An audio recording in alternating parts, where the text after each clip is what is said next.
오늘 설교 제목은 내가 미쳤구나. 한번 옆에 있는 분에게 내가 미쳤구나. 우리는 사실 내가 미쳤구나 그래야 되는 거예요. 요번에 제가 페루에 가서 페루에 가니까 이제 리마가 수도인데 거기서 며칠 회의를 하고 그 다음에 이제 비행기를 타고 또 저 산 꼭대기에 올라가서 1900m니까 꽤 높아요.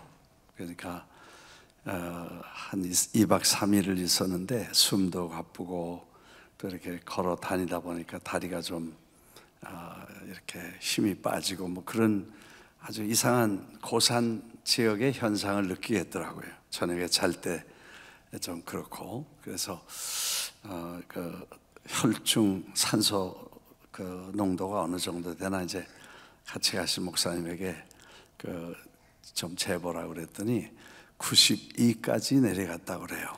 그러니까 우리가 그때 코로나 때 이제 제일 먼저 우리 교인들 체크한 게 감기 들리고 이제 코로나 걸리면 바로 이 옥시즌 산소를 체크하잖아요. 그래서 보통 98, 99, 100, 뭐 98, 99, 97, 그 다음에 95, 94, 93까지 내려가면 우리가 바로 병원에 입원하시도록 레커멘드를 하고 얼른 가서 골든 타임을 놓치지 않고 이 산소 폐의 기능이 더 나빠지기 전에 항생제를 쓰고 이렇게 치료해서 낫도록 하는데 그게 92, 93 그렇게 돼. 그러니까 거기가 벌써 그런 정도로 높으니까 산소의 영향을 받게 되더라고요. 그래서 마침 거기 같이 회하는 목사님 계셨는데 목사님은 좀 더 높은데 2시간 반 더 이제 올라가면 거기 계시다 그래요. 그래서 거긴 올라가서 저녁에 잘 때 이게 얼마인지 체크를 해봤냐 그랬더니 거기는 50까지 내려갔다 그래요. 그러니까 옥시즌을 안 먹으면 거의 사망에 이른다 그래요. 그런데 거기서 다 잘 살아요. 그래서 이제 그게 연구 대상이에요. 어떻게 육지에 된 사람들은 그걸 못 견디는데 거기 산 사람들은 잘 견디냐 뭐 이제 이런 얘기들도 하고 그러는데 거기서 이제 작년에는 한 10,000명 이상 모인 큰 집회를 가졌는데 금년에는 한 2만 명 정도 모이는 큰 운동장에서 집회를 한다고 그래서 우리 팀들이 가서 이제 부흥회도 하고 또 His Life도 하고 뭐 이런 걸 좀 준비하러 갔는데 가보니까 그 도시가 이렇게 높은 데 있어서 그렇게 간단하고 쉽지 않겠다 이제 그런 생각을 하고 왔습니다만 아무튼 그 높은데 그 고산 지역에도 교회가 수백 개가 있고 한 18만 5천 명쯤 되는 도시인데 후아누크라고 하는 도시인데 거기도 예수 믿는 사람들 많고 애들도 많고 참 아주 귀해요. 애들이 얼마나 귀여운지 어떻게든지 애들을 좀 미국으로 데려와고 뉴욕으로 데려왔으면 좋겠다 그런 생각이 날 만큼 귀여운 애들이 많아요. 그래서 참 보고 어제 저녁에 도착을 했습니다. 여러분들이 지난번 제가 사도행전을 공부할 때인가 바울아 내가 미쳤냐 미쳤다 뭐 이런 얘기를 설교한 기억이 납니다. 아마 오래전입니다만 그때 이제 그 얘기를 누가 했냐 하면 베스도라고 하는 총독이 오래된 바울 케이스 유대인들과 유대인 지도자들이 바울을 아큐제이션 해서 이 사람 이거 나쁜 사람이다 범죄인이다 그래서 고소를 했습니다. 그래서 그 케이스를 아마 24장, 25장, 26장 3장에 걸쳐서 그 케이스에 재판하는 얘기들로 주로 나옵니다. 그런데 이제 그 중에 오늘 26장 24절 이후에는 그 마지막 그 재판 과정에서 바울에게 베스도라는 총독이 재판을 하면서 내가 미쳤구나 이런 말을 했던 내용인데 기억하실 것입니다. 사실 우리가 그때 말씀드린 기억이 납니다만 현대 금세기 아니 세기의 지식인이라고 말하면 두 사람을 말할 수 있는데 하나는 장폴 사르트르 실존주의 철학자죠. 사르트르와 그 다음에 레이몬드 아롱이라는 미국 말로는 리치먼드 아론이라는 말인데 불란서 말로 아롱이라고 그러죠. 이 두 사람을 이 현대의 또 세계의 지식인이라고 말하는 아주 인테리들입니다. 근데 이 두 사람이 싸웠던 얘기를 평생 싸웠던 얘기를 제가 잠깐 말씀드린 기억이 나는데 이 두 사람은 1905년 같은 해에 한 사람은 3월생이고 한 사람은 6월생입니다. 그러니까 석 달 차이로 난 동갑내기에다가 같은 마을에 살면서 학교도 같이 다니고 그 다음에 사범학교도 같이 다니고 같이 교사 자격증도 따고 그런 사람들입니다. 그래서 둘이 아주 절친한데 학교를 졸업하고 각자 이렇게 활동을 하면서 나중에는 두 사람이 사상적으로 굉장히 다른 길을 가게 됩니다. 그래서 이 두 사람이 아주 앙숙이 되어서 이 지식인들이 얼마나 싸웠는지 대단히 싸웠어요. 한 사람은 그 피가로의 주필이 되어서 유명한 프랑스 신문인 피가로의 주필이 되어서 이 사람은 민주주의가 얼마나 중요하고 그 다음에 이 사람의 인권이 얼마나 중요한가를 평생 글을 쓰면서 말하고 또 사르트르는 리베라시옹이라는 프랑스 신문에 아주 신문사를 창설해서 사회주의 이론과 공산주의라는 것을 아주 강력하게 주장을 해서 이 두 신문이 아주 극좌와 극우같이 그런 극렬한 대립을 이루면서 두 사람이 친구인데 서로 막 욕을 합니다. 사르트르가 한 번은 그렇게 욕을 했는데 공산주의 반대하는 사람은 개다 그렇게 말하고 아롱은 공산주의는 지식인의 아편이다. 지식인이 공산주의 이론에 중독되면 아편보다 더한 거다. 그리고 뭐 개다 그랬지만 미쳤다 그랬어요. 두 사람이 서로 미쳤다. 그래서 사르트르는 이 꼰대 저 친구는 평생 꼰대 말만 하고 쓸데없는 소리만 하고 헛 말만 한다고 비방을 하고 또 아롱은 사르트르에게 저는 미쳤다. 사람들은 개떡같이 여기면서 어떻게 무슨 공상 이론만 만드는데 그건 헛거다. 그래서 미친놈이다. 하여튼 일생 동안 미쳤어. 한 사람은 80살에 죽고 한 사람은 아마 5살이나 이렇게 죽었을 거예요. 죽은 날짜도 뭐 중요하지 않지 뭐. 하나는 78살 살고 한 분은 75살 살았어. 그러니까 두 사람이 다 죽었습니다. 근데 그 뒤에 사실 둘 다 미쳤다 그러면 둘 중에 하나는 미친 거예요. 그죠? 그러니까 둘 다 미친 건 아니야. 우리가 이거 조심해야 될 게 서로 미쳤다 그러면 이거 굉장히 심각한 거예요. 누군가 둘 중에 하나 미쳐.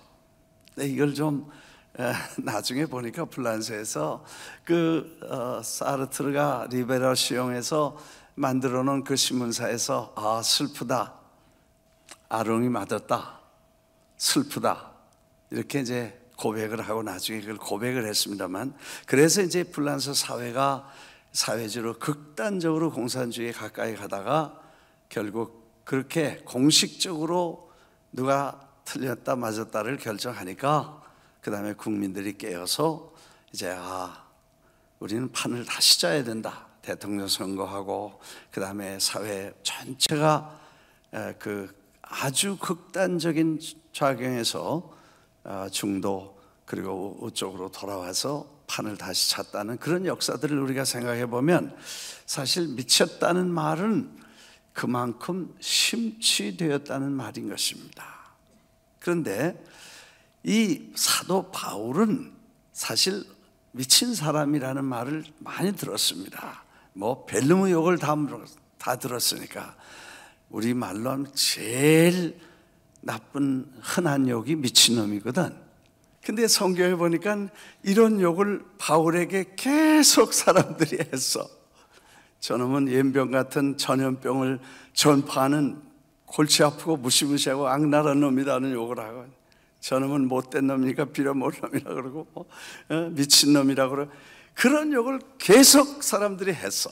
성경에 나오니까 뭐 이런 얘기를 들으면서 이 바울이 복음을 전했는데 도대체 뭐에 미쳤길래 이런 얘기를 듣고도 희죽희죽 웃고, 그것 때문에 매도 맞고 그 다음에 돌로 맺고 그 다음에 감옥도 가고, 그러면서도 또 그걸 버리지 않고 이렇게 그 일을 계속 가는 거 보면 미치긴 미친 거야.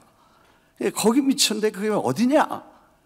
근데 그게 예수에 미친 것이고 복음에 미친 것이고, 복음을 통해서 영혼 구원하는 영혼에 미치고, 그 영혼을 사랑하는 영혼 때문에 하나님 앞에 자기 생애를 다 바치고, 그 다음에 그 영혼들이 하나님의 자녀로 영원한 십자가를 통해서 구원받는 영원한 복음, 영원한 소망, 이게 미쳐가지고 천국 복음을 전하고 다녔다는 거 아니에요.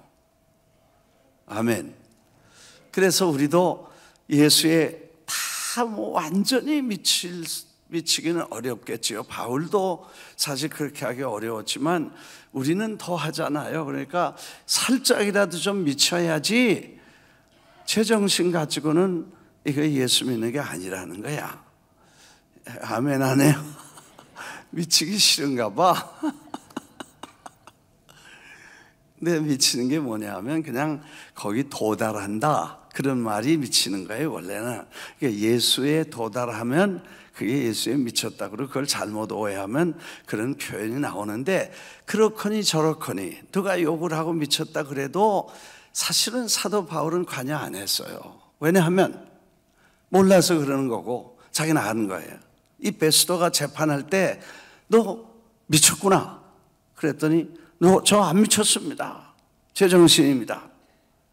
그리고 나중에 당신이 미쳤습니다 그렇게 말하기 어려우니까 나 묶인 거 말고는 나처럼 되기 바랍니다, 너도 미쳐야 된다, 그렇게 말한 거예요.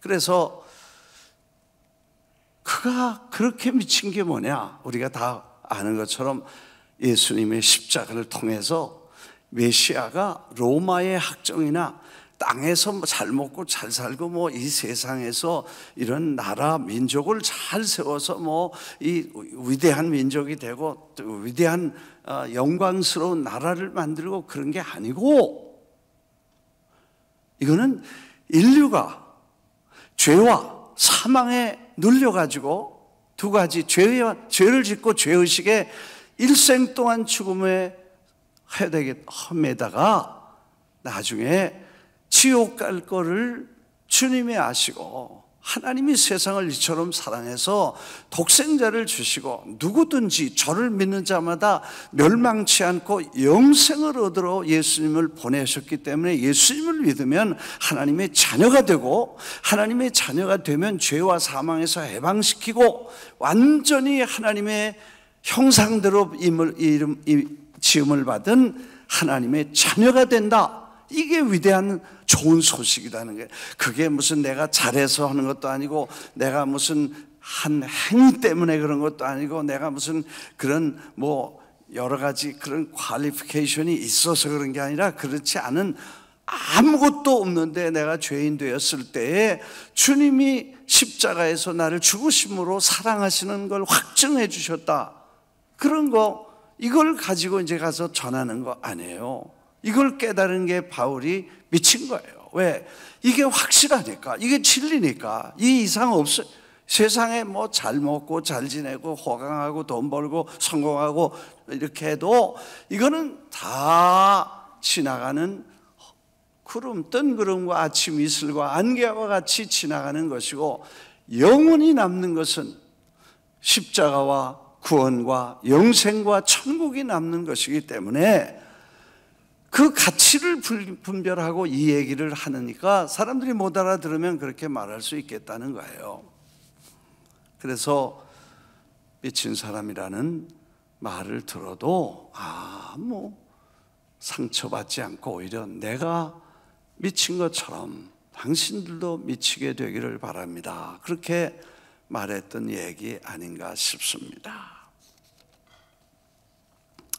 예수를 그냥 좀 미친 듯이 믿고 적당히 그렇게 믿지 않게 되기를 주의 이름으로 축원합니다. 그리고 예수님을 사랑하게 되시기를 바랍니다. 신명기 30장에 보면 주 너의 하나님을 잘 사랑하라. 그리고 그 계명을 잘 지켜라. 그러면 하나님이 생존하고 번성하고 축복해 주시랴. 이렇게 순서를 정해 주셨어요. 그래서 주 너의 하나님을 사랑하고, 그리고 그 말씀을 잘 지키고, 그리고 그래야 하면 복을 주시리라. 이렇게 말씀을 주셨잖아요. 이게 순서예요. 그런데 우리가 이 순서를 조금 별로 관심 없고 끝에 거를 먼저 생각하기 시작하면 이상한 현상이 생긴다고 말씀드렸죠. 하나는 잘 되고 축복받고 성공하고 잘 먹고 잘 산다 하는데 관심 두고 기도할 때마다 그것만 붙잡고 늘어지면 그 다음에 두 번째가 의무감이 생겨서 내가 이렇게 해야 된다는 의무감 때문에 행동이 나오도록 위험을 가지고 있는 거예요. 그래서 뭘 해도 세 번째 때문에 두 번째가 일하기 쉬운 게 우리의 약점 아니에요. 그래서 첫 번째, 그렇게 되면 주님을 사랑하는 일이 별로 흐지부지 되기 쉽기 때문에 먼저 그 나라와 의를 구하라. 그리하면 이 모든 것들을 너에게 더하시리라고 순서를 확실하게 먼저 할 것을 먼저 약속하신 거예요. 믿으시면 아멘. 네. 그래서 그렇게 하면 하나님이 다 들어주시고 되는데 이 순서 바꾸면 안 된다는 거예요. 사랑하면 그 다음에 그거 지키게 되고, 지키게 되면 그 다음에 자연적으로 하나님의 은혜와 축복은 따라오는 거다. 이거의 순서인데 이거 거꾸로 하면 심각한 문제가 된다는 말씀을 지난번에 잠깐 드린 기회가 납니다만, 하여튼 제가 생각해 보니까 그래요. 제가 결혼을 하니까, 결혼한 얘기는 뭐 내가 잘 안 해요. 우리 집안이 이제 결혼을 하고 나니까 저 집사람하고 나하고 성격이 안 맞아. 나는 이 세상에서 제일 급한 사람이고 집사람은 이 세상에서 제일 느린 사람이야. 내가 아는 제일 느린 사람이야. 하여튼 그런데 나는 급하니까 문제가 하나 처음 발생한 게 뭐냐 하면, 이 양치를 하고 나서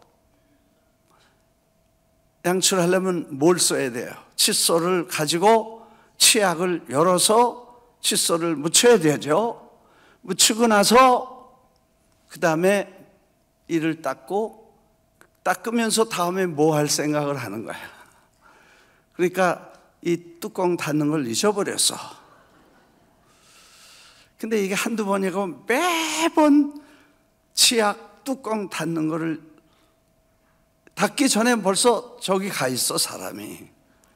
그러니까 다음에 쓰려면 치약이 말라서 이게 불편한 거야. 근데 그걸 몇 번 하다 보니까 집사람이 그걸 그렇게 싫어하는 거야. 그게 불편하고 아주 괴롭고 힘든 거야. 몇 번 말하는데 내가 그걸 그렇게 하지 뭐 그거 별로 어려운 거 아니야 그러면 또 잊어버리고 또 뛰어나가는 거야. 그러니까 나중에 집사람이 그거 가지고 심각하게 이걸 꼭 닫아달라 그러더라고. 그래서 지금까지 53년을 살았는데 지금까지 53년 동안 고통 속에 내가 그걸 닫고 있어.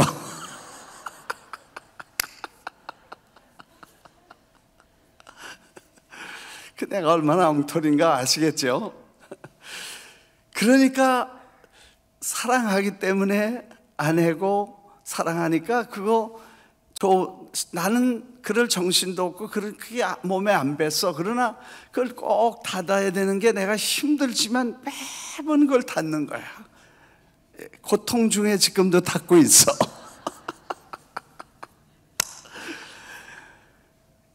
주님을 사랑하면 우리가 어떤 때는 불편할 때도 있고 내 성격에 안 맞을 때도 있지만 그냥 그걸 좀 힘들지만 잘 이렇게 주님 기쁨으로 해드리려고 애를 쓰는 게 그게 신앙도 그렇다는 거예요.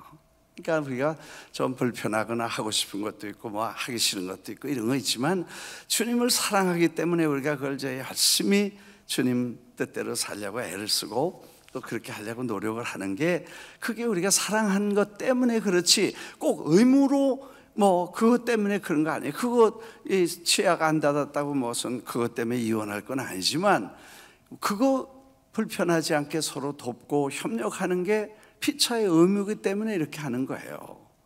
그래서 주님을 사랑하는 건 먼저 해야 되고 거기에 정말 주님 예수의 복음과 주님께 사랑하는 마음으로 저를 미쳐야 된다.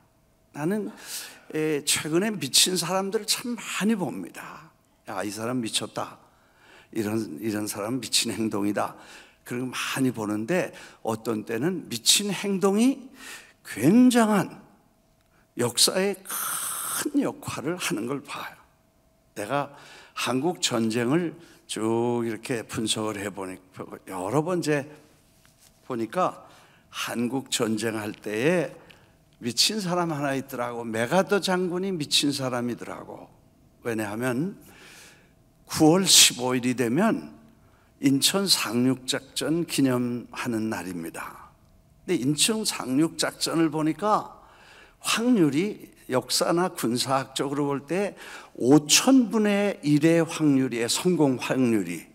여러분 100분의 1이면 100명이 가서 100번 가면 한 번 성공할 수 있는 가능성이 있다는 건데 그럼 1000번도 아니고 5000번을 가면 한 번 성공할 수 있는 기회에다가 배팅을 한다는 것은 미치지 않으면 그건 가능하지 않습니다. 그건 노름꾼도 그렇게 안 하는데 어떻게 이 메가더 장군이 그 인천 상륙작전을 인천으로 결정을 했는가 하는 거예요. 북한의 전문가들이 아무래도 유엔이 결정을 했잖아요. 1950년 6월 25일에 참 그것도 기적이야. 6월 25일 날 전쟁이 일어났고 6월 26일 날 그러면 여기 24일 날 저녁이잖아요. 그 다음 날 26일 날 뉴욕에서 안전보장이사회 9개 나라가 모여서 한국의 공산당이 쳐들어왔다 그러고 참전해야 된다는 걸 결정하려고 회의를 모였어요. 그 다음 날. 여러분 이건 무슨 벼락이 터지는 것도 아니고 저 먼 나라에서 전쟁 났는데 어제 났는데 오늘 회의하는 사람이 이건 가능하지 않은 거예요. 하나님만 하셨다고 봐. 아멘 안 해도 나는 그렇게 믿어. 미친 사람 아니면 그렇게 안 했잖아요. 하여튼 그래서 그 다음 27일 날 결정하고 그 다음에 27일 날부터 파병 준비해서 오키나와에 있던 일본에 있던 사람들 뭐 해가지고 다 인천 상륙 작전을 하는데 9월 15일에 벌써 저 낙동강까지 갔으니까 이제는 낙동강 전선만 무너지면 부산까지 그저 3일이면 다 들어가니까 그래서 대한민국이 풍전등화에 있을 때에 인천 상륙 작전 5,000분의 1을 결정을 하는데 북한 사람들이 여기는 바보 아닌 이상 일로 상륙은 안 한다고 이 결정되고 이제 다 집결이 되고 부산으로 모이고 저 일본으로 모이고 그런 걸 다 보고 난 작전 참모들이 북한에서 이 인천으로는 죽어도 안 오고 절대로 안 온다고 생각을 하고 있었거든요. 여러분 생각해 보세요. 배 261척을 인원 4만 5천 명을, 아마 4만 1천 명인지 5천 명인지 그래, 내가 정확한 건 몰라. 하여튼 4만 명이라는 병력을 261척 군함에 싣고 인천으로 들어와서 상륙 작전을 하는데 그것도 단 3시간 안에 작전을 끝내야 되는 겁니다. 왜냐하면 인천은 이 전 세계에서 간만의 차이, 이 밀물과 썰물의 차이가 제일 높기 때문에 3시간 동안 물이 들어와 있고 3시간 물 빠지면 갯벌이 얼마나 넓은지 대단한 위험한 장소이기 때문에 여기는 작전상 가치가 없다고 생각을 한 거예요. 거기에 결심을 하고 인천으로 상륙 작전을 했다는 것을 생각해 보니까 단 3시간 만에, 그것도 월미도라고 하는 영화를 보니까 등대가 하도 돌이 많고 좁으니까 등대 하나, 깜깜한 밤에 등대 하나가 있는데 그 불에 켜지면 거기를 중심으로 3갈래로 병력이 나누어서 상륙 작전을 하는데 하나는 성벽을 타고 올라가고 하나는 탱크를 가지고 모래사장에다 사람들을 내리고 한쪽에서는 물 위로 뛰어내려가서 물속에서 올라가고 3개 라인을 만들어 가지고 이거를 상륙하는데, 이 등대에 가보니까 공산 인민군들을 다 제압하고 등대에 올라가 불을 켜려고 보니까 등대가 고장이 난 거예요. 이건 절대절명의 순간에 이 사람들이 프레쉬를 가지고 고장난 걸 아무리 고치라도 안 돼서 바닥을 다 보니까 나사가 하나 빠졌는데 그 나사를 찾는데 프레쉬로 그 바닥에 떨어진 나사를 찾아서 그걸 고쳐가지고 불을 켜서 그 시간에 이 거대한 군단이 들어와서 상륙작전에 성공하고 그날로 인천은 점령하고, 벌써 6월 25일 날 시작해 6월 28일 날 오전에 중앙청에 인민공화국기가 올라갔으니까, 그리고 3일 동안 그곳에서 머무는 동안에 다 남은 사람들은 한강을 넘어가고, 하여튼 이 메가더 장군이 그 결정한 건 미친 사람이었는데 그 사건이 아니었으면 대한민국은 영원히 존재할 수 없었고, 그리고 여러분과 저는 지금 여기와 앉아 있을 수 없는, 머리 끄떡끄떡 안 하는 사람은 양심 없는 사람이에요. 오케이. 뭐 그런 얘기. 저는 우리가 어떤 때는 정말 미쳐야 되는데, 정말 예수에 미쳐야 되는데, 우리가 다른 엉뚱한 데 속아가지고 예수의 중심을 잊어버리면 안 된다는 거예요. 나는 영화 얘기 나왔으니까 좀 더 생각난 김에 하게. 김덕영 감독 여기 왔었잖아요. 여기서 김일성의 아이들 그 영화를 여기서 우리가 했어. 이분이 영화를 만드는데 뭐 돈이 있나? 그러니까 여기 가서 찍어가지고 자기 집에서 그냥 자 부부간에 쓰고 찍고 편집해가지고 영화를 만드는 거예요. 이걸 상영하겠다니까 사실은 최근에 나온 서울의 봄이라든지 무슨 우리 광주 김대중 선생님 얘기라든지 이런 거 다 요즘 막 나와서 굉장한데 이걸 누가 보겠냐는 거예요. 그래서 아마 극장 한 5-6개가 얘기가 나왔었는 모양인데, 이상하게 그게 공연 상연되자마자 무슨 센세이션이 일어나서 10만 명에서 50만 명에서 90만까지 올라가고 100만은 무난히, 아직 뉴욕에도 안 왔는데 100만이 되면 아마 뉴욕까지 올라면 200만, 300만이 넘어가면 역사에 없는 그런 기록물의 레코드를 만들겠다는 그런 뉴스를 봐. 나도 아직 못 봤으니까, 이건 못 본 사람 얘기하니까 나중에 신빙성이 없어. 그러니까 여러분이 가보세요. 하여튼 그 영화가 나와서, 연극이 나와서 지금 이 내용을 가지고 사람들이 느끼는 리스판들을 보니까 많은 분들이 눈물을 흘렸다. 많은 분들이 대한민국이 출생하기 위해서 이런 고난과 눈물이 있었구나. 그래서 이승만 박사님에 대한 얘기를 주로 거기서 얘기를 했는 것 같아. 근데 내가 사실 이승만 박사님 무슨 얘기할 때에 제가 나설 입장도 아니고, 이승만 박사 기념사업회 내 이름이 가끔 나오는데 그건 내 본 뜻은 전혀 아닙니다. 난 원래 이승만하고 관계가 없어요.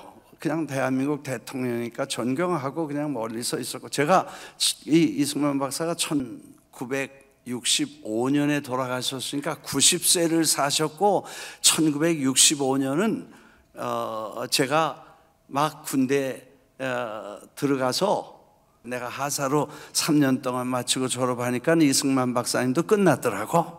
그 다음에 제가 신학교 졸업하고 개척교회 하다가 또 월남 선교사로 갔다가 이렇게 돌아다니다가 뉴욕에 왔으니까 45년, 50년을 밖에서 다녔으니까 제가 이승만 박사를 어떻게 알겠어요? 그걸 전문으로 연구하지 않았기 때문에 나는 몰랐어요. 그럼 왜 내가 거기 끌려 들어갔냐? 제가 어디 갔다 오니까 장로님들이, 우리 다 지금 여기 다 앉아, 세상 장로님, 집사님 다 날 갖다 거기다 넣었어. 내가 없는데 넣었어. 그 왜 넣냐니까, 먼저 분이 오래 하셨는데 이제 다른 분으로 바꾸려니까 그분이 김남수 아니면 내가 안 넣어준다. 김남수가 한다면 했다. 그래서 그냥 내가 없는데 그냥 했대, 그냥. 네, 그래서 내가 사람이, 나는 위원장도 이장도 반장도 한번 해본 적이 없으니까 나는 안 된다. 그리고 그렇게 위대한 분이라는데 내가 옆에 이름이라도 갖다 넣는 게 나는 안 된다. 그분의 명예 때문에 안 된다. 그래도 이 올개미를 안 내주는 거예요. 그리고 그게 무슨 수지 맞는 것도 아니고 무슨 명예도 아니고, 그리고 이 박사는 그러면 막 기절하고 경길하는 분들이 많은데 내가 목사도 욕먹기 충분한데 왜 또 그 욕까지 못 갔냐. 네, 그리고 극구 사양을 하고 지금까지 왔었어요. 그런데 이미 맡아서 할 수 없이 연구하다 보니까 이분이 내가 알던 그분이 아니고, 다른 사람이 말하는 그분이 아니고, 이분이 참 대단한 분인데, 대단한 분이라는 말을 좀 더 깊이 이해해 주시길 바랍니다. 제가 보는 그분, 제가 연구하고 목사 양심으로 이분에 대해서 분석한 나의 고백은, 이분이 한성 감옥에서 사형 언도를 받고 목에 칼을 쓰고 하나님 앞에 기도하고 성경을 보다가 받은 불은, 그리고 체험은 사도 바울이 다메섹에서 받은 것과 못지않은 방불한 거의 같은 내용의 영감과 계시와 체험을 가졌다는 확신이 내가 왔어. 이건 목사로서 중요한 나의 고백이야. 나는 그렇게 생각했어. 왜냐하면 이유를 설명할게. 이분은 영웅이 할 수 있는 일도 했어. 정치 지도자가 할 수 있는 일을 했어. 그러나 이 바울이 경험했던 십자가와 중생과 성령의 능력으로 영원한 생명과 하나님의 인간을 지으신 본질과 복음의 본질을 이해하지 않으면 할 수 없는 수많은 일들을 그가 해냈다는 거예요. 그분이 위대해서가 아니라 그분을 사용하신 하나님에 미치게 된다는 거예요. 그게 하나님의, 우리가 복음이 얼마나 소중한가를 지금 말씀드리는 거지, 이게 좌파냐 우파냐 그런 차원이 아니고, 우리가 볼 관심은 예수 안 믿는 사람은 몰라도 예수 믿는 사람의 관점은 이분이 인류와 하나님의 뜻과 맞냐 안 맞냐 이걸 말해야 되지. 거제도에 갔는데 거기 가서 이승만 박사는 지도자가 아니고 이분은 하나님의 사도다. 영혼을 사랑하고 자유를 존중하고 인간의 소중함을 존귀하게 여기는 위대한 결단을 내려서 그 미친 결단이 대한민국을 살렸다는 확신을 갖게 됐어. 왜냐하면 대한민국을 좋아하는 인민군 2만 7천 명을 북한에서는 반드시 보내면 우리가 휴전하겠다 그러고, 이승만 박사는 이 자유를 선택한 인간 2만 7천 명을 죽이는 데 내버리는 것은 내가 할 수 있는 일은 아니다. 차라리 나를 죽여라. 그리고 미국 대통령 앞에 거부권, 대한민국 대통령으로서 나는 휴전은 없다. 북진 통일이다. 가려면 가라. 나 혼자 가겠다. 그리고 버티고 있었다는 거 아니에요. 마지막에 이 사람들이 휴전이 될 것 같으니까 그 며칠 전에 울타리를 뚫고 해방시켜서 완전히 다 자유롭게, 그것 때문에 화가 나가지고 미국에서 특사가 오고 대표들이 와서 이승만 따지러 오니까 그분이 유명한 말이 있어요. 세 장에 새를 놓고 문을 열고 그 사람 앞에서 홀 날려보냈다는 거 아니에요. 갇혀있는 인간을 새도 놓아주면 자유로운데 인간을 자유롭게 놓아줬는데 so what? 나는 하나님이 뒤에서 이 사람을 바치고 있어서 그런 배짱이 나왔지 사람으로 그렇게 할 수 없어요. 목숨을 걸고 어떻게 다른 영혼을 위해서 자기 목숨을 바칠 수 있겠습니까? 그리고요, 생각해 보니까 이 모세도 바로 앞에 설 때에 하나님이, 요즘 담임 목사님하고 출애굽기 공부하셨죠? 모세가 신발을 벗으라, 그리고는 그 하나님이 뒤에서 책임져 주시는 것 때문에 바로 앞에 가서 Let my people go, 내 백성을 보내라, 그렇게 말하지 않았어요? 거기가 감히 어디라고, 도망자가 살인자로 아직 지명수배가 끝났는지 안 끝났는지 모르지만 그냥 현장 체포할 이런 무시무시한 장소에 나가서 하나님이 같이 하신다는 확신 때문에 그랬다고 봐요. 이 박사님이 도대체 자기가 아무리 큰 배짱이 있어도 어떻게 이 한국 촌할아버지가 미국의 10대 대통령, 10번째 위대한 대통령 중에 5사람 앞에 이분이 친구처럼 담대하게, 자신있게, 존귀하게, 그리고 고집스럽게 대한민국을 위해서 설 수 있은 위대한 신앙의 사람이라고 나는 봅니다. 그분은 우리처럼 완전한 사람은 아닐 수 있습니다. 그러나 그의 했던 행동은 우리가 그냥 껍질로 보지 마십시다. 그가 결단했던 그 기도 생활, 그가 했던 결심, 그가 했던 여성, 인간의 존엄성, 교육의 중요성, 그리고 모든 사람들에게 공평한 인권을 소중하게 여겨서 평생을 조국이라는 운명적인 대한민국을 향해 일했던 그 미친 사람의 모습, 예수에 미치고 복음에 미치고 한국에 미쳐 별별 온갖 문제와 수악한 소리를 다 들으면서도 조용히 그 일을 감당했던 그의 모습을 보면서 우리는 그분을 세우시고 그분을 통해서 일하시는 하나님의 깊은 뜻을 이해하고, 나는 여러분들이 깨닫고 하나님의 사람이 뭔지, 나는 그분이 잘했는지 못했는지가 중요한, 하나님이 사람으로 신앙적으로 인간과 조국을 위해서 일했던 이 영적인 분야에 대해서 그분을 존경하고 그분의 노고를 마음에 새기면서 우리도 그 남은 일을 해야 되지 않겠는가 하는 생각을 해요. 그분도 미쳤어. 그분도 미쳤어. 그러나 그분의 미친 것이 오늘 우리에게 유익이 된다면 예수의 미친 우리가 되어서 우리 오는 후손들에게 복음을 위해서 위대한 역사를 이루어 가시기를 주의 이름으로 축원합니다.